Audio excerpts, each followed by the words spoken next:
Continuing from the last lecture, where we had discussed in general about physical properties and how we represent those physical properties, and then we had come down to those physical properties which can be represented by a tensor of rank 2, and from that point on let us continue the discussion. So,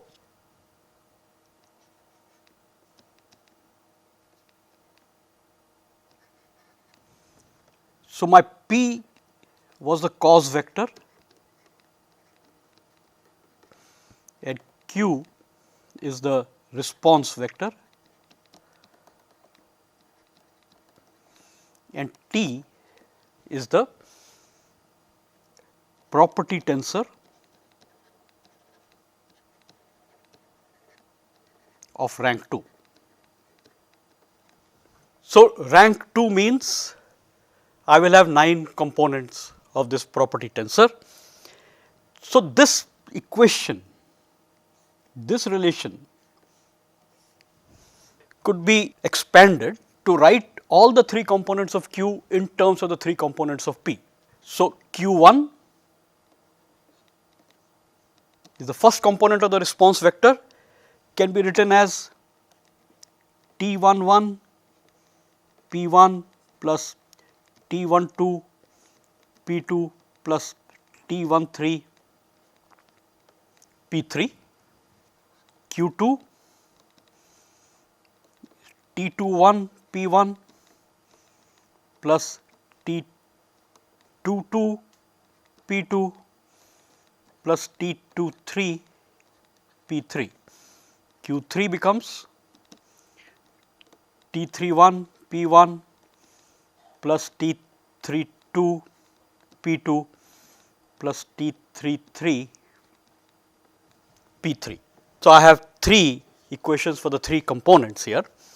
One thing to note about this, if I just look at, let us say, the first equation for Q1, I am applying, let us say the cause vector is pointing in the x1 direction. So, here I should also note that my axis system that I am going to take throughout is going to be Cartesian.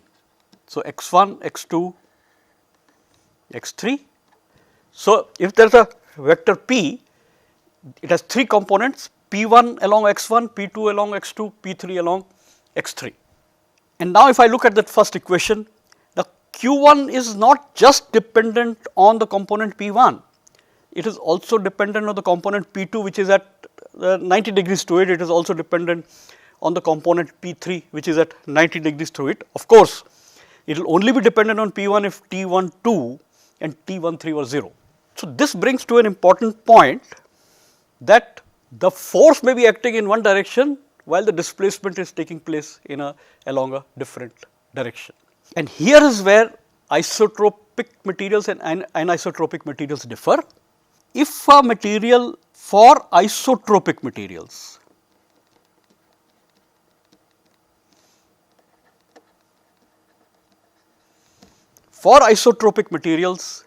if P is the force being applied, then the displacement Q would be parallel to it. This is for isotropic material. For anisotropic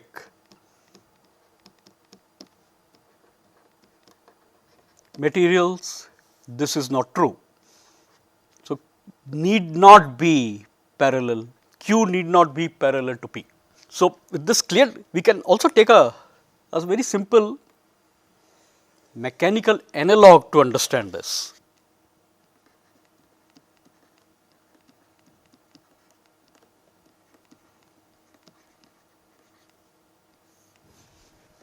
Let us say I have 2 springs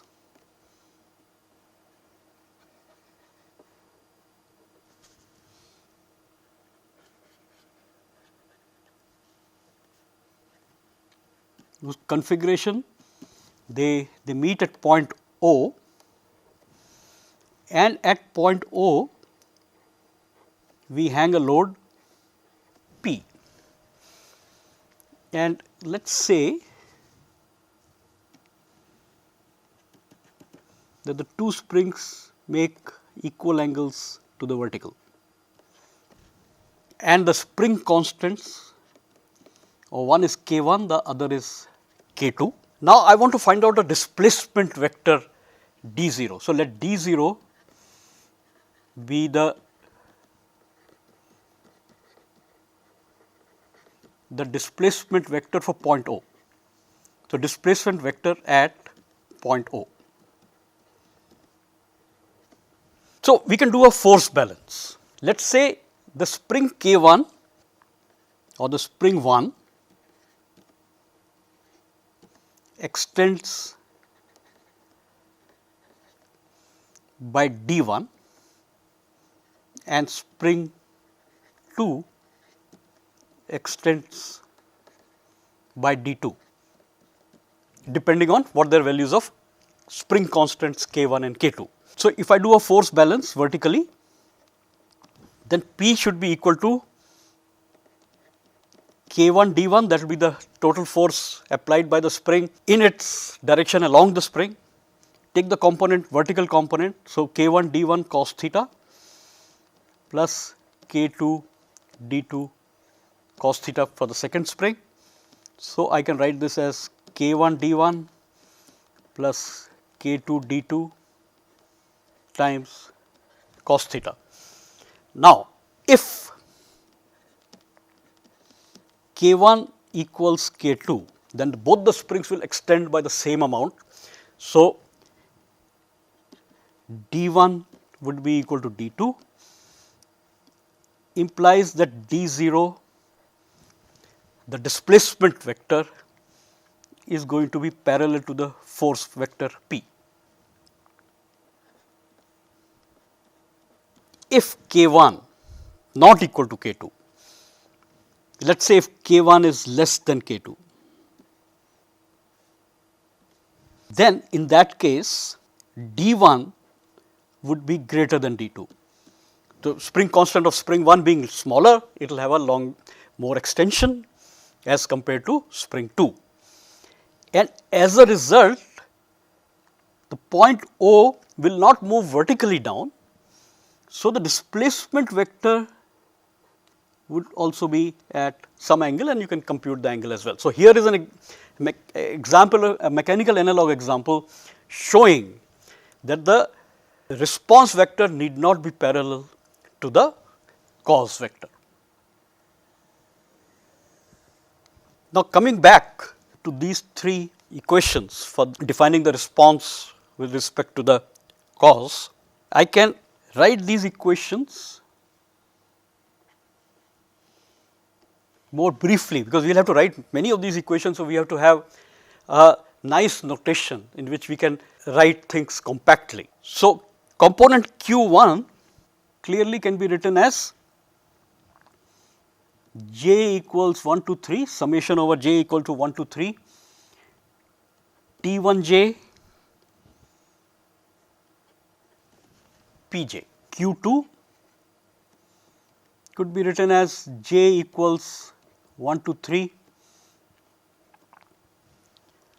T2j Pj. Q3 equals summation j equals 1 to 3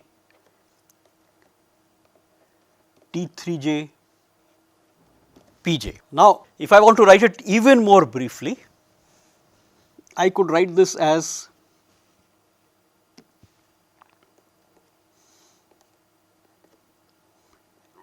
T1j Pj. I am also deleting the summation. Now, what does this mean? So, in this notation, if one finds an index getting repeated on one side, then a summation is implied over that index. And since we are dealing with 3 dimensions, that summation will be done over 1 to 3. You could specify j equals 1 to 3 then. Similarly, here also I will remove the summation, write it as T2j Pj, j going from 1 to 3, T3j Pj. So, j is a repeated index and hence summation is implied. In fact, I am going to make it even more briefer, that I do not even want to write the equations for the individual components. So, I can write in the most brief manner, I can write Qi equals Tij Pj. So, now here j is the repeated index, hence summation is implied, and here both I and j are varying from 1 to 3. But in fact, I will not even specify this, I have specified it here, but from now on I will not even specify this. So, no specification is given, then the implication is that the indices will vary from 1 to 3. J is called a dummy index and I is called the free index. Why it is called a dummy index? Well, I could very well write the same equation as Qi equals Tim Pm, then m becomes the dummy index. So, m has no significance, only significance it has is that the summation is implied over that particular index. This kind of a notation is also referred to as the Einstein notation, or very often also referred to simply as a tensor notation. Now, the same equation can also be referred in matrix notations as well. So, then my notations would be Q1, Q2, Q3 equals the property tensor T11, T12, T13, T21, T22, T23, T31, T32, T33, and then the cos vector P1, P2, P3. Or very briefly, one can mention this as simply Q equals T times P. So, here I have not put any indices, matrices, that all of them are matrices. Q is a column vector, T is a 3 by 3 matrix in this case, P is again a column vector. So, we will use both of these notations, the tensor notation as well as the matrix notation, to describe the relationship between cause vector and the response vector. Now, let us have a little bit of discussion on, before we proceed with more analysis, effect of crystal symmetry on physical properties.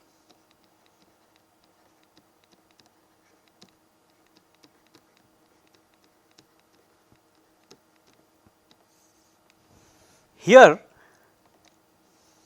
the point group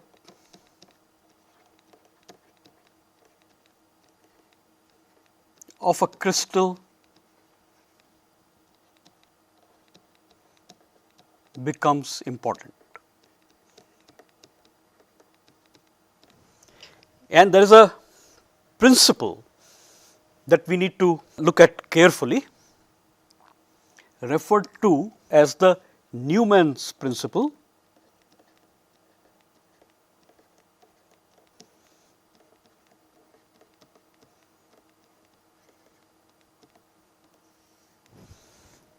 Let me state this Neumann's principle because it is a very important principle. So, let me make an accurate statement of the Neumann's principle. The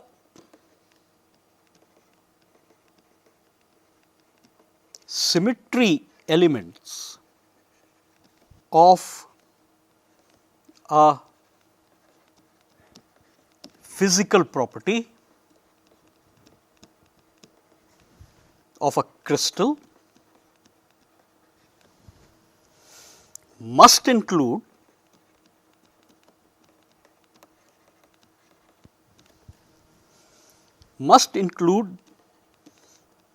the symmetry elements of the point group of the crystal. Therefore, whatever symmetry elements are there in the point group, there could be rotational symmetry, inversion, reflection symmetry and so on. All of them must get included in the symmetry of the physical property. But this statement also is actually saying that the physical property may have more symmetry, it may have its own inherent symmetry. So, the physical property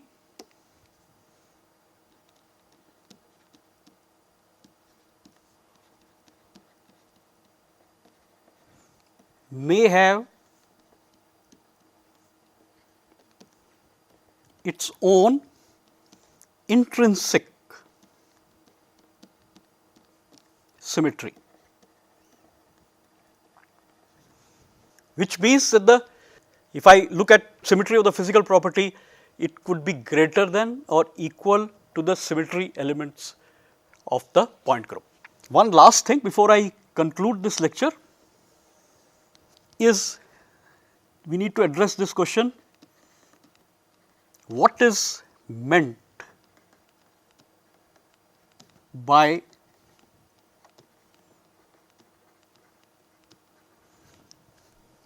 symmetry of physical properties?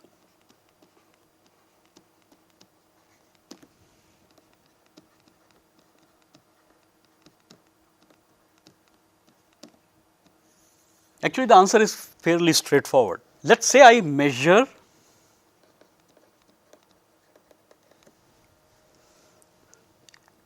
a property with reference to some fixed axes.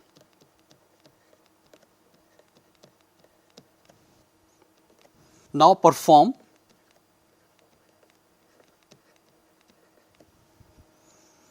a symmetry operation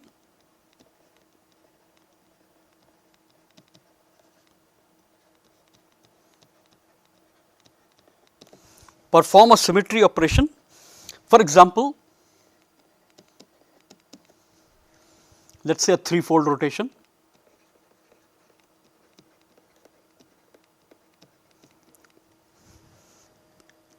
on the crystal.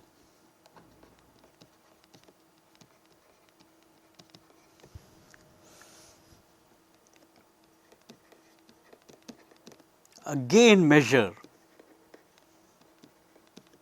the same property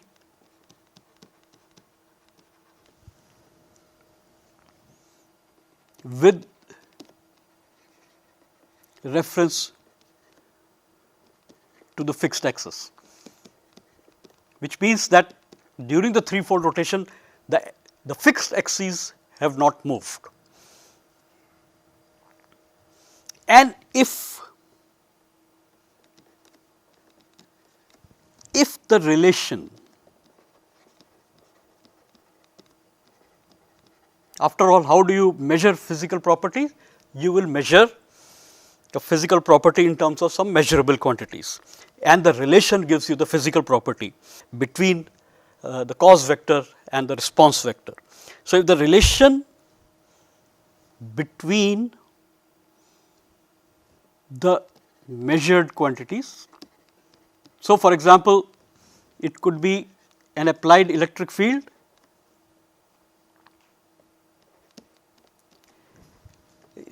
as the cause vector and the current flux as the effect vector. If the relation between the measured quantities remains unchanged. This implies the physical property possesses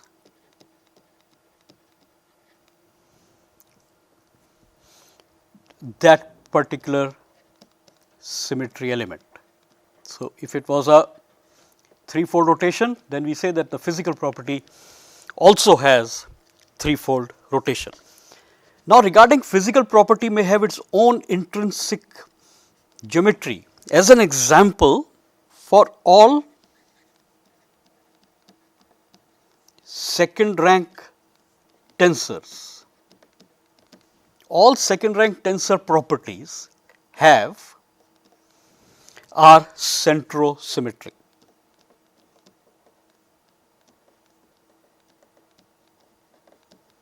What does this mean? Basically, it means that Qi, Tij, Pj reverse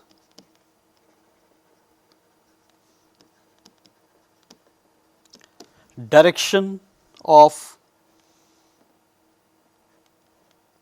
P and Q.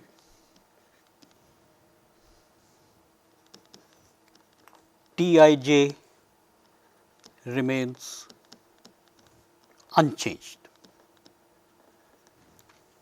This implies the presence of center of symmetry. We will look at it in more detail. In fact, we will prove it that second rank tensors have center of symmetry. The next question that we are going to address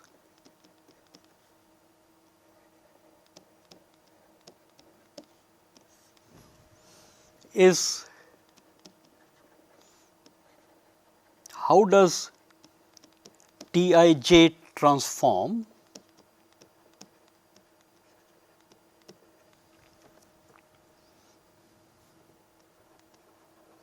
when axes are transformed. By transformation of axes, I mean this. Let us say I have axes x1, x2, x3, and I do a transformation in the sense to another set of axes. Let us call it x1 prime, x2 prime, and x3 prime. Then Tij transforms to Tij prime, which basically means that in x1, x2, x3 I have a certain components of the tensor Tij, referring it to the axes x1 prime, x2 prime, x3 prime, the components of the tensor will have to change. How does this happen? We will cover in the, or how we will come out with a relationship for this transformation, and this will be covered in the next lecture. Thank you.